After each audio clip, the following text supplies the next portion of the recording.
God literally gave us the job of being gardeners, of being farmers. It's actually tied in deeply with our penance on earth. We're a family farm, like you said, so that's our primary business. That's what we do on a day-to-day basis. We produce a specialty product called foie gras. There are about 6 foie gras producers in the United States. It's an artisanal process. It takes about 16 to 20 weeks to get a duck from, 2 days old up into the point where they're ready to harvest. I guess that's the farm. It's myself, my wife, our 5 children, my parents, and a border collie, and all the animals on the farm. So praise be to God. And so, all right, so you have an Instagram channel and you've got a bit of a following based on your business. You put out an image on the Sacred Heart. It seems innocent enough, but yet you seem to have a tremendous pushback. Tell me what happened. Yeah, well, I think it's the nature of the business. Food and beverage in general, I think is heavily weighted towards the left.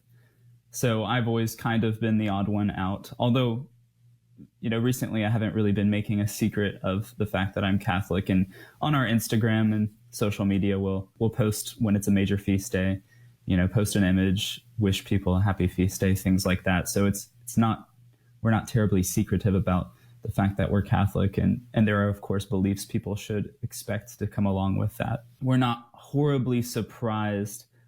It was just kind of a shock that it happened so quickly and that it happened when it did, given that we've had, long relationships primarily with one of these restaurants, and they know us and we know them. If there's anything anyone wants to do to help the Catholic community and practice subsidiarity, go to your local farmers market, because one of the difficult things for small farmers in particular is finding, enough retail customers and making enough contact with them so that there's more resiliency there, right? So the thing that kind of ends up making the most sense is going to restaurants, because restaurants, especially in urban settings, they can market a certain way, and there's a lot of value to people buying from local farms in that setting. So losing, 2 accounts out of 3 total accounts, because that's how small we are, is a big deal. And most of our business, of course, is done through restaurants. So, but we have been thinking, that we wanted to pivot, we wanted to make some changes, and this may provide an opportunity for that, although it wasn't the timing we planned on, certainly. I don't think that we can fix this in a generation. I don't have any illusions about that, especially with my own experience, because the amount of labor required, for instance, to make a living farming, especially on a small scale, is rather absurd compared to what I have experienced working before this and making more money, doing less. So it's definitely something, though, that we need to start considering, and we need to start to make some changes, because it's going to be a gradual process to learn again how to lean on the land, which is what we were commanded to do. God literally gave us the job of being gardeners, of being farmers. And there's so much to that. It's actually tied in deeply with our penance on earth, which is dealing with the brambles and the thorns and the weeds. And there's so much of that to deal with on a farm. And also, of course, there's the other thistles and thorns and weeds and brambles to deal with that come from the world. But, it's wholesome work. It's physically strenuous. It takes time. It takes patience. And while I wouldn't call myself an extraordinarily virtuous man, I would say that it has helped me grow in virtue in some ways that I was definitely lacking before.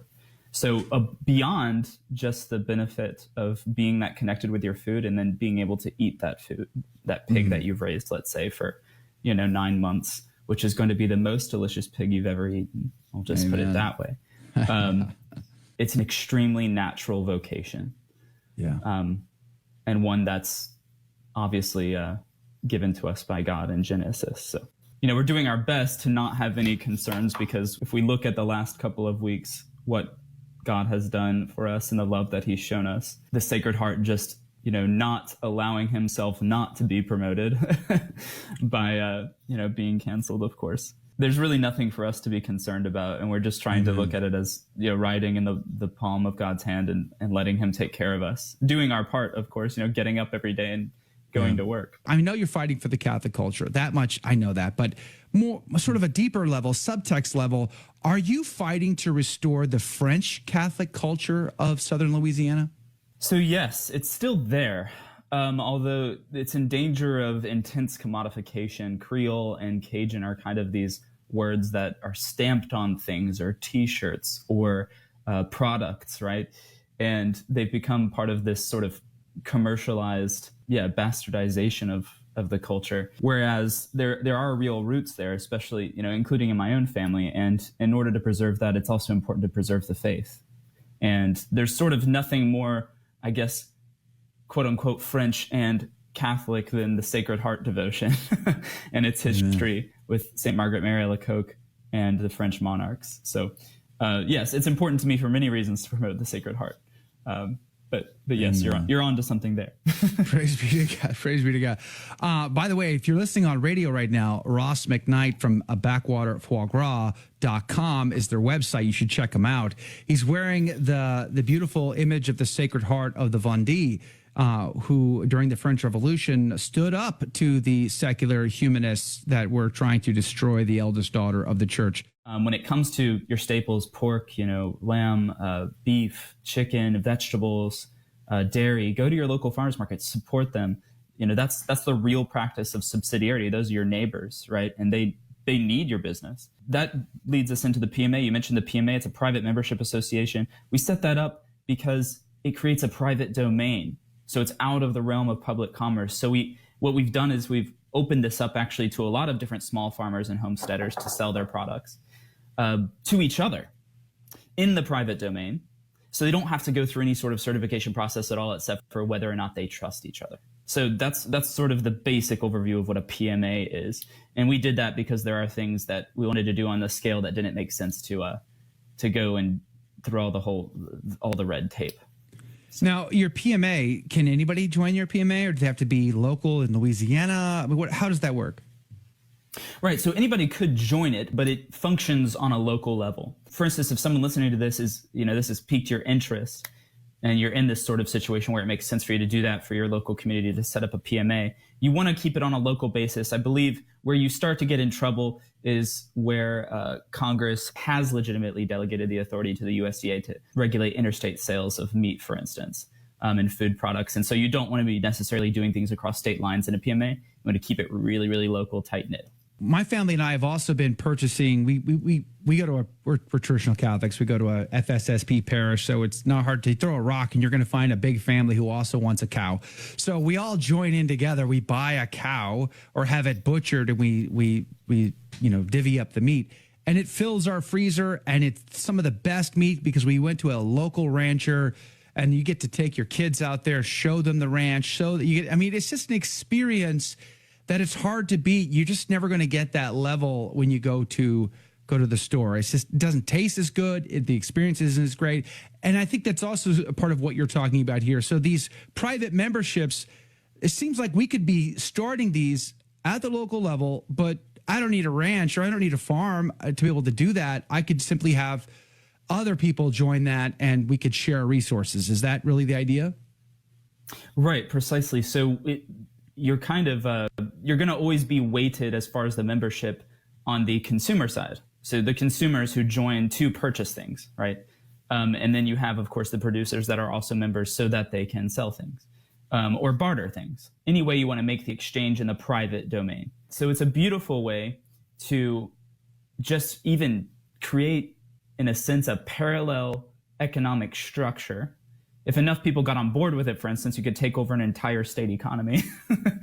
And now the only regulation is your trust for each other. And what that leads to, though, is you actually have to take responsibility for your actions.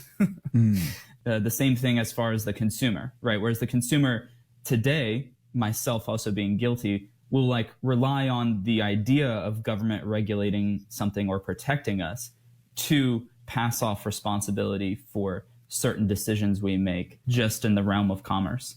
And then, we get really mad when things don't go our way.